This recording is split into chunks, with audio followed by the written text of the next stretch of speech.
Good morning, beautiful angels. How are we all today? So, today I'm going to be talking about a retail chat. This is a wonderful way to attract clients, and it was one of those situations that when I did it, and I'm going to be honest with you, okay? When I very first went to do this, I chickened out. I got my whole criterion set up, I was ready to go, and then I went to do it, and I lost my nerve. Nah, I couldn't do it. I sat there in the food court really disappointed with myself. And then after about 45 minutes of, messing with my head as such, I went home and John said to me, "How did you go?" And I was like, "I didn't do it. I chickened out." Anyway, the next week I was like, "Nah, I'm going to do it." And I went and did it. And oh my God, I had a blast. I really did. Like the smiles that I got, the stories that I received, I got tears and hugs and all sorts of stuff. So that's what I'm going to teach you today. It's all about the retail chat. But before I go into that, please jump onto my website, helenandpalmer.com, and then navigate to events. We have our Heal the Inner Child coming up in May with our gut-directed hypnosis and our anxiety depression hypnosis protocol. So please jump onto that. The link is in the description. If you need a payment plan, reach out. I'm happy to give you a payment plan. And the sooner you get the payment plan started, the cheaper the payment plan can be for as well. Our gut directed is recognized for CPD, OPD, CPE, whatever amount of points that what they're calling it these days. So it is recognized training. So if you need those points, you got to get them up. Please jump onto the training and let me know that you're going to be there. All right, let's get on to it with today's video.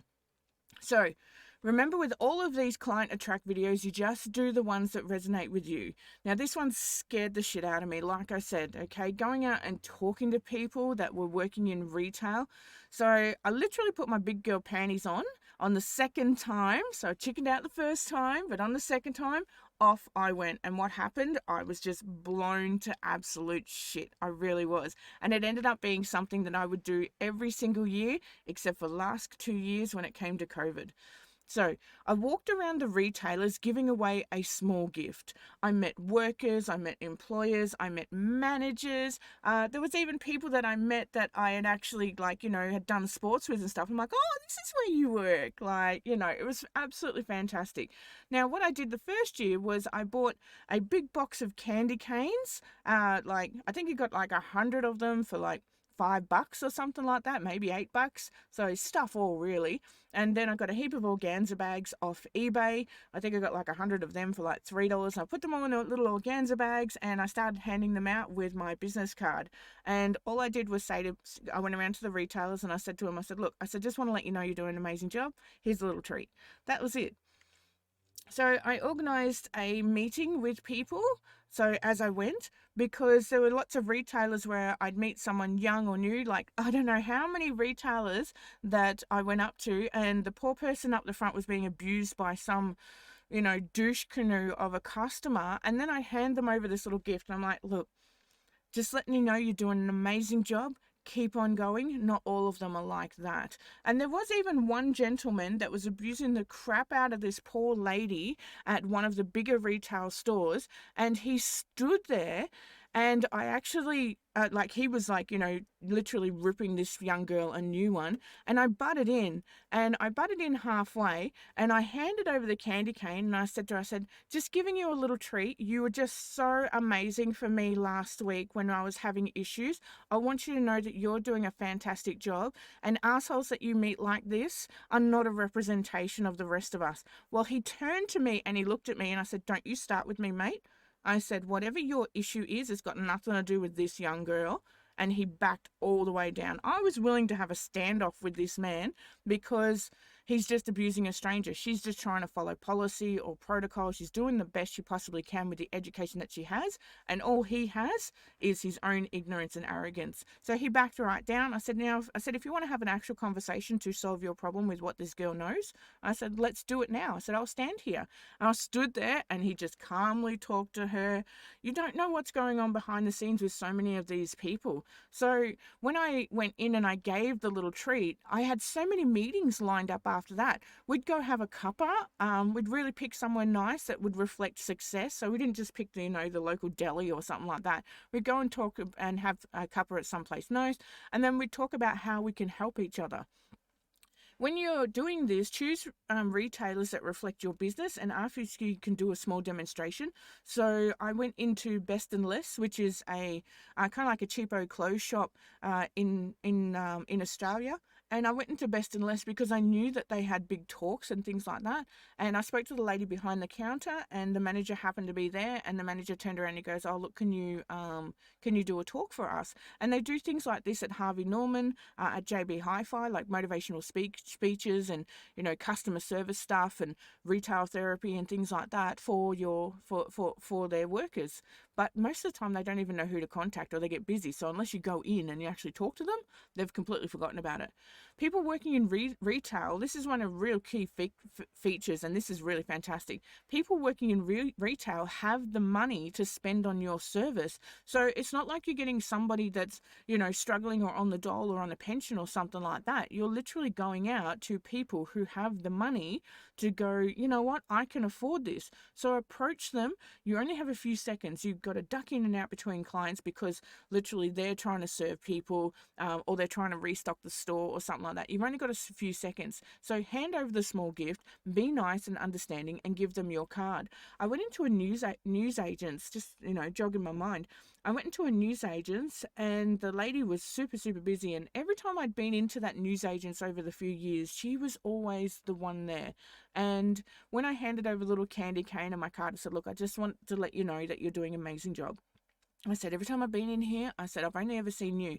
And she turned around and she told me how her and her husband owned the store, but her husband had passed away 4 years beforehand, and she was basically stuck there, and she couldn't afford to get someone on board because most people weren't buying newspapers, and most of her clients were elderly gentlemen.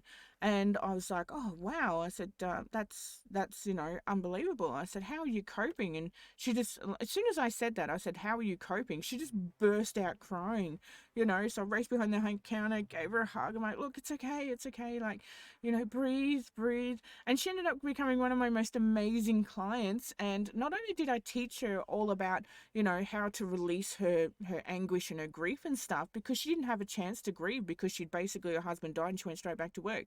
And not only did I teach her how to release that stuff, but I also taught her some business management skills. So there are four main key steps to that. And when she applied them, all of a sudden she could actually employ someone 1 day a week so that she could have that time off. And then eventually she decided to actually close the shop 1 day a week, because when she worked out finances to time to energy, it just wasn't viable opening on that day. And she's still plodding along, but now she's plodding along at a pace in which not only is she starting to make a bit more revenue, but she's feeling better about herself. Many retailers are happy for you to place your card with others, so take your own stand or something like that. If you go into a retailer, you can put your business cards in their little section or something like that, and have a talk to the retailer. That some of the retailers will turn around and go, "Look, I need a flyer. I need you to do something once a month." I went into one retailer and there was a gentleman standing at the counter, and he was very, very curious about me.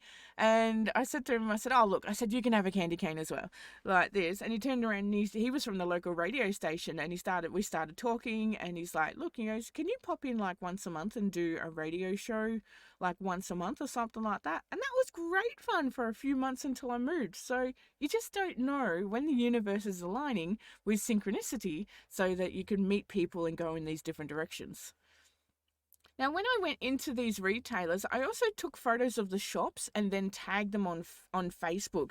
I did this for a bifolding thing. So Harper and Co. I didn't realize that Harper and Co. was owned by a guy's wife that I played soccer with. And when I walked in there, we just happened to get talking. She's like, "I know your face from somewhere." And I said to her, I said, "Oh, really?" I said, "Oh, I play soccer and I play volleyball, but that's about it." And she goes, "You play with my husband. He talks about you all the time." And I'm like, "Oh, well, whatever he said is completely true." And anyway, we had a great old yarn, and she could finally recognize who he was yabbering about and all this sort of stuff. And what I did was, after that, I took a photo and I put it on Facebook. Well, what happened was it had this double binding effect where not only was I giving that business some exposure on my Facebook page to different people, but I was also reminding that person that I had come in and that if they needed any help with anxiety, depression, or anything like that, to call me. So this had a huge effect, and it had a massive ripple effect. I was booked out for months. I literally didn't do much for so many months because I was helping out these retail assistants instead. Now, anybody who was willing to have a photo done, I took selfies with, because there were some people, like, I'd hand over and I'm like, hey, I said, can I take a photo of your shop, put it on Facebook? And they'd be like, oh, yeah. I was like, if you want a photo with me, I said, I'm happy to put that on Facebook, a bit of promotion. Some people absolutely take a photo with me, and others like, oh, no, you better not. So this is Shannon. And she now gives out heaps of those bags at Strand Bags. And she's got my little card in them. And she's just like, yep, she goes, I'd love to give these away as little gifts. And Shannon was absolutely amazing. Shannon ended up coming to me for gut-related issues. And she's lost so much weight. She's feeling fantastic. And she's opened a second store in Mount Gambier. Now, Amanda, she gave me a set of antlers. She worked in the bra shop and it was Christmas time. And I told her I'd promote her. And now that's where I was going to get my bras and things like that, because I actually felt really comfortable with her. And she was just so fantastic. And normally I would never have walked into a store like that, because I'm like, nah, I'll just go to Kmart, whatever. But I went in there, I gave her a little candy cane. She's like, oh, here's a set of antlers, go around and walk out. So I put them on, off I went, and now I go in there and I'm like, hey, I said, need a fitting, and it's a win-win all around. So we're helping out each other. The lady from Best and Less contacted her manager and then sent some workers to me for anxiety issues, and that was absolutely fantastic. Like, some of the stuff that some of them had gone through, kind of verged on PTSD with some of them. So have a talk to these people. You just don't know who's going through what. The lady from Smoke Mart, this is an oxymoron. The lady from Smoke Mart came to me to quit smoking. Like, that's what she wanted to. Even though she ran Smoke Mart, she's like, I don't actually want to smoke. So after I had a chat with her, she came in for quit smoking, and then she went around her entire franchise, because she owns, like, I think 8 Smoke Marks in the area, and she paid for her employees to quit smoking if they wanted to. And I had so many quit smoking clients that month that I remember by the end of the month, I was like, oh, I'm so sick of quit smoking clients. But it was so fantastic. It was great. Then what she did was she actually took my card and she said to me, oh, if somebody comes in and says, I really want to quit this stuff, she goes, I'm going to give them a card. She goes, it sounds counterintuitive because people come in to smoke, but at the end of the day, they're always going to smoke cigarettes, or they're going to have a family friend that they recommend. She goes, Smoke Mart is huge for cigarettes. She goes, we won't have any issues. So yeah, so she was doing like an oxymoron for her business, where if she knew someone that genuinely wanted to quit smoking, she'd give them my card. She didn't promote it left, right, and center, but I don't need her to, because I can't fit in that many clients.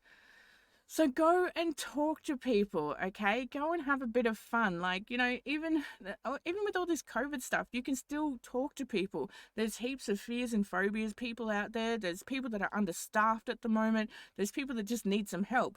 I went into the reject store and I didn't realize that one of my girlfriends actually managed part of that section, because I played soccer with her, so I didn't really know her hugely. And I went into the reject store and she was ripping her hair out. And I just went, oh, okay. So I stacked a couple of shelves for her for like 2 hours whilst I was there, because I had the time free anyway. And I went and stacked a couple of shelves for her. And she's like, oh my gosh, Trish. She goes, thank you so much. She goes, I just could not keep up. And I'm like, yeah, I could see you were about to kill someone. And I can understand it because you're under the punt. So that's all I did for her, helped her out. And she sent me a couple of clients from workers that were in her store that had issues with anxiety or depression. So just go and talk to people and start to network. It's about making a presence and making sure that people know that you exist. Staying at home and hiding in your little cave is not going to bring in clients. You can have an amazing website, but at the end of the day, people like to network with you, and people like to network with those that they feel comfortable with.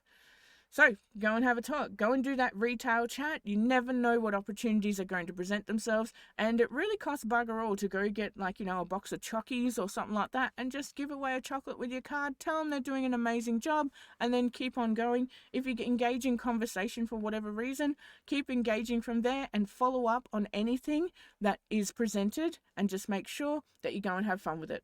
All right, lovely angels, I will catch you in the future. Bye-bye.